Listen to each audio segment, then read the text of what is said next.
Oke, baik teman-teman. Jadi kita sudah dapatkan nilai kromosom yang baru ya untuk masing-masing kromosom berdasarkan roulette wheels tadi. Selanjutnya ya, teman-teman isi kromosom 1 itu kan berubah menjadi kromosom 2. Berarti isi dari kromosom 1 ini adalah nilai gen-gen dari kromosom 2. Coba teman-teman ingat-ingat kembali yang tadi itu pada saat inisialisasi awal. Ya, jadi pada saat inisialisasi awal itu kan isi dari kromosom 2 itu kan 2, 21, 18, 03 ya. Sedangkan kromosom 1 itu isinya 12, 05, 23, 08. Nah, isi dari kromosom 1 itu berubah menjadi ini ya, karena dia tadi diganti ya.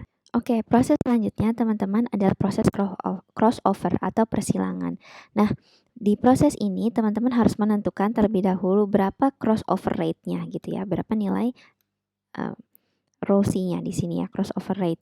Nah, anggaplah teman-teman misalnya kita ambil crossover rate-nya itu 25%. Maka caranya gimana? Caranya teman-teman generate lagi 6 nilai acak, 1 sampai 6 misalnya 0,191 dapat seperti ini dengan komputer. Lalu dilihat mana yang nilai acaknya ini kurang dari crossover rate gitu ya. Oke, dari sini kita bisa tentukan bahwa R1 ini nilainya kurang dari 0,25 ya. Begitu pula R4 dia nilainya kurang dari 0,25 dan R5 ya. Yang lain semua nilainya di atas 0,25. Berarti 1, 4 dan 5 ini ya, ini yang kita jadikan parents untuk kita silangkan gitu ya. Jadi kombinasinya adalah 1, 4 yang kita silangkan, 4, 5 dan 5, 1. Ini adalah 3 kombinasi yang kita silangkan karena yang terpilih tadi 1, 4 dan 5.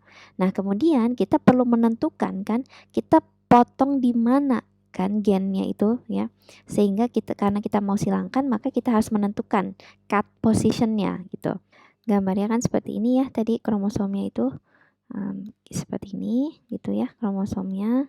Kemudian gennya itu kan ada A, B, C, dan D, sehingga kita perlu menentukan apakah dipotong di posisi 1, apakah dipotong di posisi 2, atau dia dipotong di posisi 3 kan gitu ya.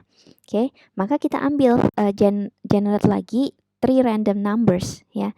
Jadi kita dapatlah antara rentang 1 sampai 3, C1-nya 1, C2-nya 1, dan C3-nya 2. Ini nilai acak yang kita dapatkan. Berarti pada saat kita melakukan persilangan tadi kan dapatnya dipotongnya di posisi 1 ya, teman-teman. Berarti dia dipotong di sini gitu ya.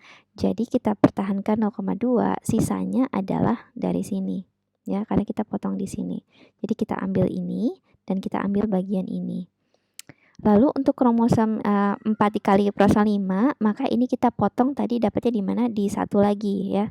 Berarti dia kan dipotong di sini lagi ya, di sini. Jadi kita pertahankan si 20, sisanya kita ambil dari sini.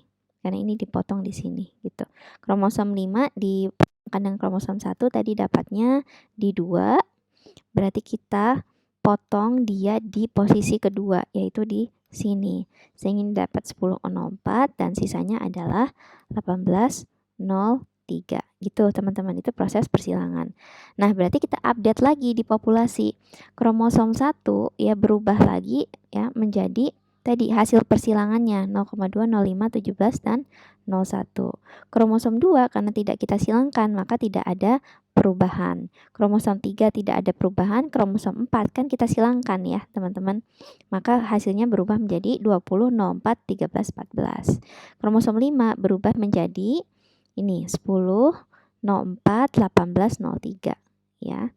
Kromosom 6 tidak berubah. Nah, ini sekarang populasi kita sudah ada perubahan nilai gen di dalam kromosomnya ya. Selanjutnya proses mutation. Kita masuk ke proses mutation, perubahan. Ada gennya dirubah sedikit ya. Nah, tadi teman-teman ingat kembali di proses mutation ini ya, kan kita itu punya 6 kromosom ya, teman-teman ya. Ada 6 kromosom dan masing-masing kromosom itu punya 4 gen.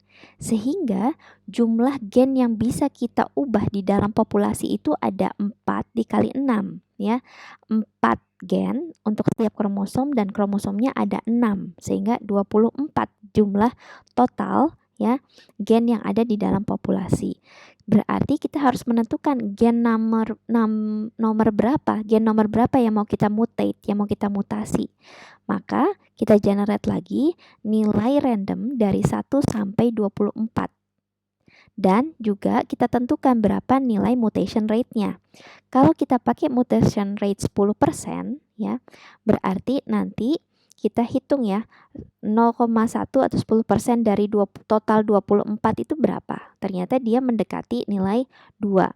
Berarti yang kita ubah, yang kita mutate itu ada 2 gen di dalam populasi. Oke, teman-teman, selanjutnya kita akan menentukan ya gen yang keberapa yang akan kita mutasi. Oke, maka dengan generate random number lagi, karena tadi kita memutasi 2 gen berdasarkan mutation rate tadi kan 10% dari 24 itu mendekati 2 ya.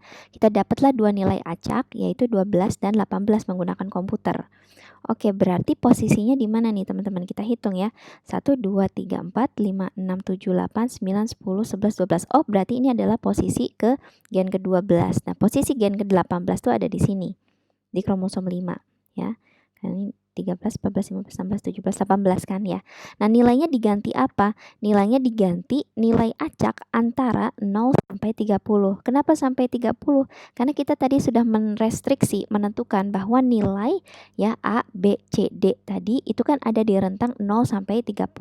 Maka kita generate 2 nilai acak, dapatlah nilai 2 dan 5 nih misalnya komputer. Berarti nilai yang tadi posisi ke-12 dan posisi ke-18 diganti nilai 2 dan 5. Baik teman-teman, setelah proses mutasi kita kemudian mendapatkan ya nilai gen yang ada perubahan nilai gen pada kromosom 1 ya. Hingga ke-6 ini ada beberapa perubahan. Oke, selanjutnya kita masuk ke proses yang iterasi berikutnya. Nah, di iterasi berikutnya ini kita mengulang seperti proses awal, kita melakukan evaluasi kembali. Dengan populasi yang baru, sekarang kita coba evaluasi fungsi objektifnya itu seperti apa ya. Fungsi objektif 1 sekarang nilainya 37 ya, seterusnya fungsi objektif 2 sampai ke fungsi objektif 6. Nah, ini kalau saya susun dalam suatu tabel, ini kita bisa lihat perbandingannya ya. Kita bisa lihat perbandingannya antara iterasi 1 tadi 93 ini turun pada saat iterasi kedua jadi 37 kan nilai fungsi objektifnya. Begitu pula untuk kromosom 2. Ada yang memang naik ya, tetapi hanya 1 ya di kromosom 4, yang lain semua cenderung turun. Artinya itu ada perubahan yang bagus di iterasi berikutnya, berarti nilai-nilainya kan makin turun. Itu yang kita inginkan kan di minimization problem, sehingga ada peningkatan nih di generasi berikutnya. Nah, terus kita lakukan lagi looping ya, kita lakukan proses seleksi, crossover, mutation, lalu kita evaluasi lagi sehingga nanti setelah 50 iterasi, 50 generation itu didapatkan base kromosomnya seperti ini ya. A-nya 7, B-nya 5, C-nya 3 dan D-nya 1. Ini adalah ya kromosom terbaik ya, dan kok bisa dia berhenti di 50? Itu bisa di set ya. Kita kalau dalam kasus ini di set sampai 50 generasi ya, atau bisa juga kita set sampai dia tidak ada perubahan lagi, perubahan nilai, bahwa yang nilainya paling bagus itu selalu kromosom dengan gen seperti ini. Nah, itu bisa sudah konvergen dan itu bisa berhenti algoritmanya. Ya, dalam kasus ini dengan predetermined number of generation kita dapat 50 generation gitu ya. Nilai maksimum iterasinya 50, didapatlah kromosom yang nilai fungsi objektifnya terendah itu yang nilainya seperti ini. Maka ini adalah solusi dari algoritma genetik algorithm, yaitu A-nya 7, B-nya 5, C-nya 3 dan D-nya 1. Nah, coba kita masukkan lagi ke fungsi yang awal gitu ya. Jadi 7 plus 2 kali 5 ditambah 3 kali 3 ditambah 4 kali 1. Karena ini tadi kita dapat A-nya 7, B-nya 5, C-nya 3 dan D-nya 1. Dan ini ternyata memenuhi.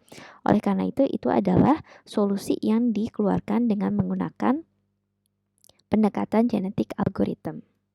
Oke, ini referensinya lagi. Terima kasih teman-teman, semoga ini bisa dipahami dengan baik dan semoga sekarang teman-teman sudah tahu ya bagaimana cara menghitung ya, mencari solusi dari persamaan matematika dengan menggunakan genetik algorithm.